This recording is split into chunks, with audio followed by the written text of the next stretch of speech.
am a gold medal shopper. I speak the language, I know my way around, and I can spot a sale from a mile away. Ooh! Oh, here in Beijing's bustling marketplaces, even a seasoned pro like me can discover new challenges and great buys.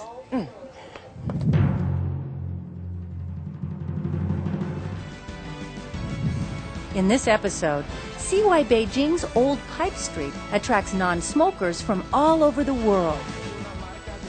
Then, take a step back in time on Liulichang Street, where art's been sold for hundreds of years.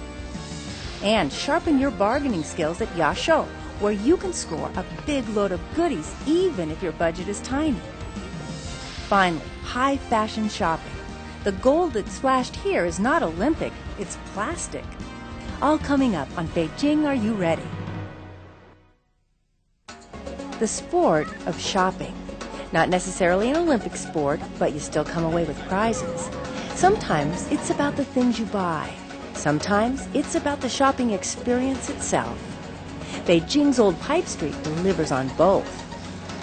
Walking Old Pipe Street is more than a shopping experience. It's a step back in time to old Beijing, where you can immerse yourself in China's past. More than 100 years ago, shopkeepers on this street sold tobacco so people could fill their pipes.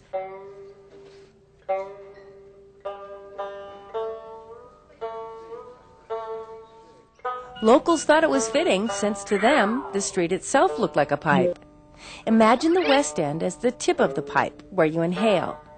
The narrow alley is the tube of the pipe that carries the smoke, and the eastern entrance is the end of the pipe that holds the tobacco. Today, there isn't much tobacco sold on Old Pipe Street.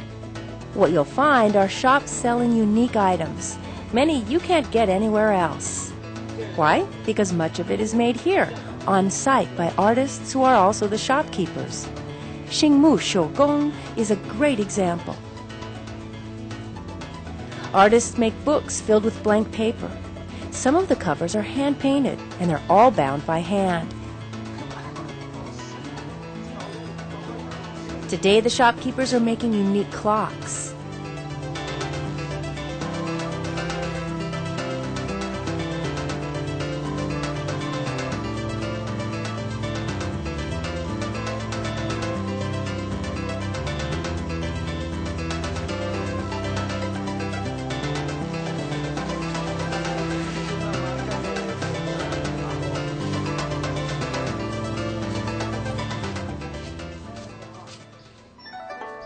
Other shops, like Chinese Red, sell handcrafted ornaments from far regions of China.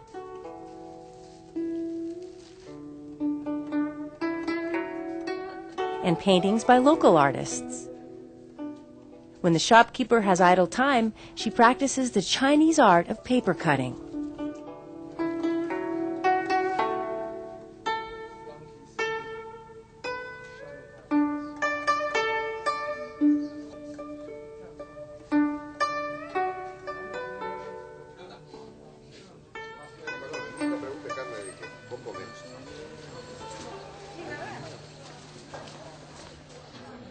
Some artists have studios off-site, but sell their work on Pipe Street, like Wang Fengnian, who owns Fengnian Earthenware Shop.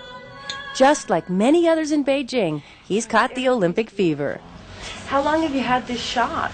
刚开张2个多月。 And do you enjoy talking to your customers, especially the foreigners who come?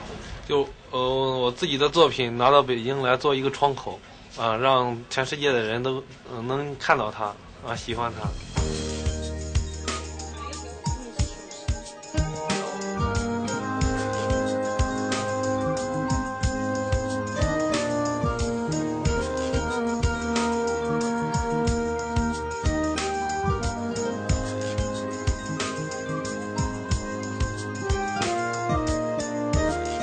Don't worry if you can't speak Chinese.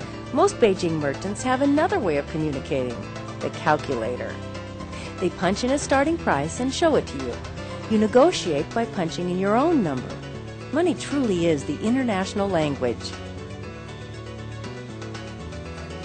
If clothes are your thing, you'll find thrift shops and even shops selling hand-woven clothing. But there's one shop that does more than just sell textiles. Today, we buy clothes and textiles off the shelf without understanding how the fabric is made. The fabric China is most famous for is silk. And here on Old Pipe Street, you can see how silk is made. Right before your eyes, you can see how silk cocoons are immersed in water. The worker gently removes the silkworm from inside the cocoon. Then the painstaking task of turning the silk into a usable form begins.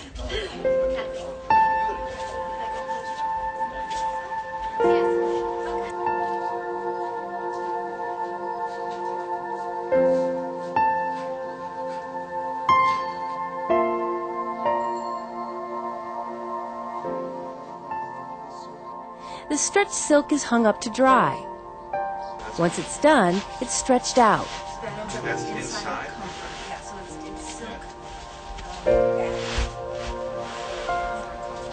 Today, they're making batting that will go into a silk comforter. The shopkeeper says silk is very warm and lightweight. They also sell silk items made in their Sichuan province factory. The selection is colorful and varied in size and price. Tourists, of course, are mesmerized by the demonstration of how silk is made, and you'll see plenty of them on Old Pipe Street. But it's not a tourist trap. You can see a lot of genuine Beijing life here. Locals live here.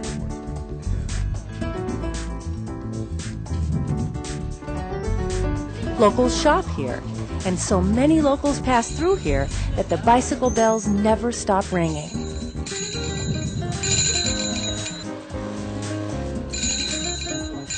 Even if you buy nothing on this street, just walking down it is unforgettable. But chances are you'll find something you want to take home.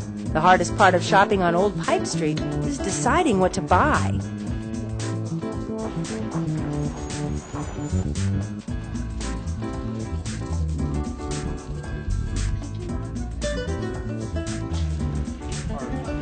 There's so many things here at Old Pipe Street.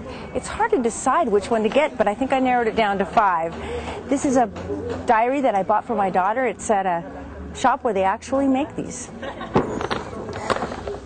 I bought this for my mother-in-law. Again, I met the artist who created it, and it actually is signed by the artist. Now, I didn't forget my son. This is a hacky sack, Chinese hacky sack, and I'm kind of proud because I was actually able to play with it. I also bought a bell for myself. This goes on my bike at home, and it'll remind me of my bicycle ride through the Hutong. And finally, when I went to the silk shop, somebody told me I looked pretty good in this scarf, so had to have it. Old Pipe Street, a place where you can buy one-of-a-kind things and have a one-of-a-kind experience doing it.